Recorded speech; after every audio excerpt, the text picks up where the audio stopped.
Yo, I'm going to give you the top 5 players in NBA history that ruined the game of basketball, in my opinion. So we're gonna start with number 1, or let's go from 5 to 1. So number 5, Kevin Durant, KD, the Slim Reaper, my man KD. You know, as much as he's done to transform the game in terms of how you look at a small forward, point forward type of player where he can play the guard, play the 2, play the 3, he's done just as bad or the equivalent in terms of making the game worse. And what I mean by that is, when I think about what he did when he joined the 73-9 Warriors, that on its own made the game worse. Just the fact that he basically reinforced what was already kind of going on in the NBA in terms of people joining together and guys are doing things to make the league non-competitive. He took it to the top level. He took it to a space where we didn't see coming. I mean, nobody thought that Kevin Durant would join the Warriors. I mean, at the time when we watched it go down, I think everybody was just thinking, like, what just happened? That a team that good could get maybe the first or second best player in the NBA at the time. And that was just strange. I understand that, you know, a lot of things is going on in the NBA that might have made Kevin do what he did, but nonetheless, that was one of the worst things that could have happened, and I think it helped ruin the game. It was just something that was unacceptable. It should have never happened. It kind of helped usher in what we saw for years to come as far as guys joining together. All right, let's move on from KD. Let's go to number 4. That would be Kawhi Leonard, Mr. Load Management, Mr. How do you do it? Mr. Load Management himself, Kawhi Leonard. Basically, this is a dude who he's got kind of like a funny NBA career, but he's kind of become the symbol of load management in terms, like, he can literally change a game and do different things that you would say, man, we ain't seen nothing like this since Michael Jordan. And then the next moment, he's hurt. And it doesn't even look like an injury. I mean, I'm not going to say he's hurt or he isn't, but it never looks that bad when he's getting hurt. And it seems, and it just seems like he kind of chooses health over competition. It feels that way. Like, you'll watch him just walk out of a game, and they'll do the replay on TV, and you'll be scratching your head trying to figure out what the hell happened. I mean, and it's not like a one-time thing. He did this for years, and it just, to me, showed you the importance, I think, of what the importance of what I think a lot of players think today. I'm going to, you know, maintain my career as long as I can, make as much money as I can, and, you know, damn the fans. We're not going to worry about if they like it, love it, hate it. We're going to do what's important for my body and to maintain my career. Which, in my opinion, I mean, that's a strategy, but in terms of ruining the game of basketball, he ushered in that load management era where people, you know, load management kind of became normal. And to me, that is a problem. Let's go with number 3, Mr. James Harden, Mr. How you do it, and baiting people with fouls, all of that.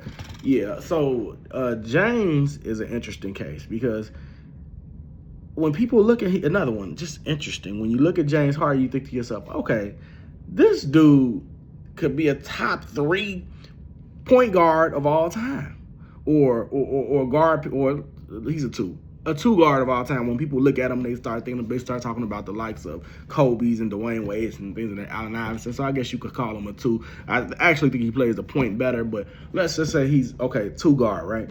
Or combo guard, 2 guard, whatever you want to say. But here's the thing. The reason why I gave James Harden such a high number on this list is the foul baiting, the isolation basketball. It's hard to watch when he plays. A lot of guys around the league, I kind of feel like copied some of that from him. And just constantly trying to get a foul instead of just playing basketball.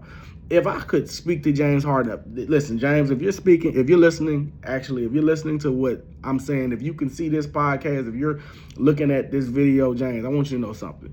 If you just go play basketball in the playoffs, just don't worry about the referees, don't worry about nothing that's going on in terms of fouling. Just play basketball like you used to do when you were on the playground before all the money and fame, before everything happened. Just play basketball. I can guarantee you would have had a championship right now. Maybe a couple, because you're that good. But the point is, he's literally kind of sabotage his own career by doing some inexplicable things in some of the biggest games. Like, dude, shoot the basketball. And then when you try to be a little aggressive, you're just looking for fouls. I mean, and the way this translates to ruining the game is because now you got guys just foul baiting. There's a lot of foul baiting going on, and I attribute that a lot to James Harden because it works in the regular season. It will get you paid. It will get you a big contract, no doubt about that. If you can master it, because your numbers will go up, you'll learn how to you're kind of tricking the system. You're kind of making it where people are it's almost like you're tricking the matrix. You know what I'm saying? Like we know what you're doing, but nobody's gonna call it out. Nobody's gonna do nothing about it because you're putting up the numbers. You're doing these things that can get you all-star appearances and things of that nature. But when the playoffs come, the referees don't want a foul baiting person to win. I don't think they want a foul baiting superstar winning the championship every year just because he's learned how to trick the system. Number 2, this might surprise a lot of people, but we're going to go with Steph Curry. Number 2 is Stephen Curry. Yes, Mr. Steph. Steph Curry, I think a lot of people point to him because of just the shooting. And I think Steph is the most unfortunate case. Just because when you look at Steph, you think to yourself, all he's doing is playing his game.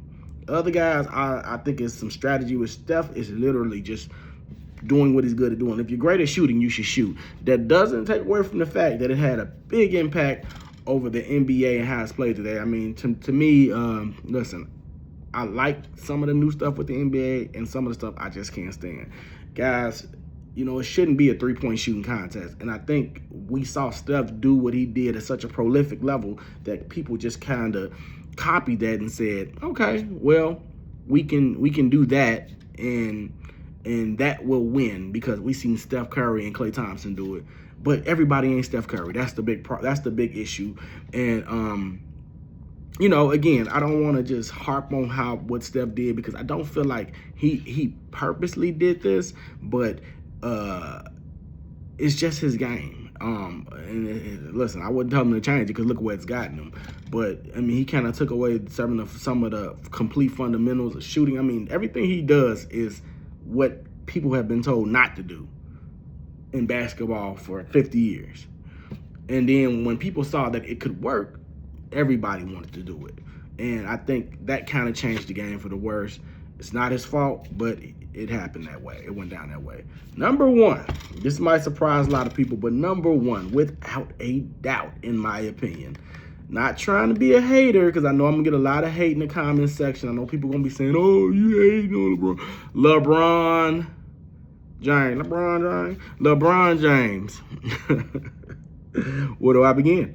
Okay, so LeBron, with his joining Dwayne Wade and Chris Bosh in Miami, started this era of non-competitiveness. And people want to point to KG and Paul Pierce and Ray Allen linking up later, but that was a whole different story. Those guys were old as dirt when they hooked up. They were at the end of their primes. They had already tried in other systems and other teams for over a decade. These guys were in the prime of their career when they hooked up. That's the big thing. Dwayne Wade was in his prime, Chris Bosh, and LeBron. And they were all in the East at the time. It's just like they completely decimated the East by all joining together, right? Because now instead of 3 fairly strong teams, you just took out 2 of the stronger teams, or 2 teams that 2 playoff teams. You pretty much took them out and said, okay, you guys are done. Being the Toronto Raptors in the Cleveland Cavaliers. So, okay, so now it's just you versus a bunch of whoever's. And I just feel like that didn't have to be. LeBron, I think he kind of shortcut his greatness. He never had to do that. I mean, he was right there. If he had just waited and done it the right way, I think a lot of people would have respected what he's done in the game a little bit more. I mean, he has his fans and people that love him, and I like him too, but there's something that was just wrong about what he did. It just doesn't feel right. The competitiveness of the game got changed, and I think that's why I put him so high, because if you look at the game today, guys are just non-competitive. They don't want to play. They don't want to compete. These guys don't want to go out here and do what they're supposed to do. The strategy of just hooking up together and doing things like, oh, we're going to band together and we're going to make super teams. I feel like the league followed behind him, just like the league followed behind Michael Jordan, behind Kobe Bryant, behind Dr. J, you name it, Magic Johnson, Larry Bird. When you're the best player, people are going to follow you. He is this era's representative, and when people saw what he did, everyone said it was okay. That's how you got Kevin Durant to go to the Warriors. You know, that's how you got Paul George wanting to join Kawhi Leonard and such and such. I mean, it just, again, ushered in a time of non-competitive play. I'm not with that. I like competitive basketball. I like competitive sports. I like guys to go out and compete and want to play. And it's not, listen, I get the players wanted more control, and LeBron kind of helped that part, and that's okay to have more control, but we don't want to shortcut the game. We don't want to stack the deck. And that's what it felt like to a lot of people. Maybe not everybody, especially the bandwagon lovers, but we don't want that. I don't want that. I think a lot of people would enjoy the game more if it was more competitive. So that's why it gets number one on my list. Everybody, please tell me what you think in the comment section. I ain't trying to hate on nobody, so this ain't a haters list. Just tell me what you think. Should this have been different? Should this have been someone else number one instead of LeBron? Because I know a lot of people ain't going to feel that. But just let me know what you think in the comment section. Till next time, peace.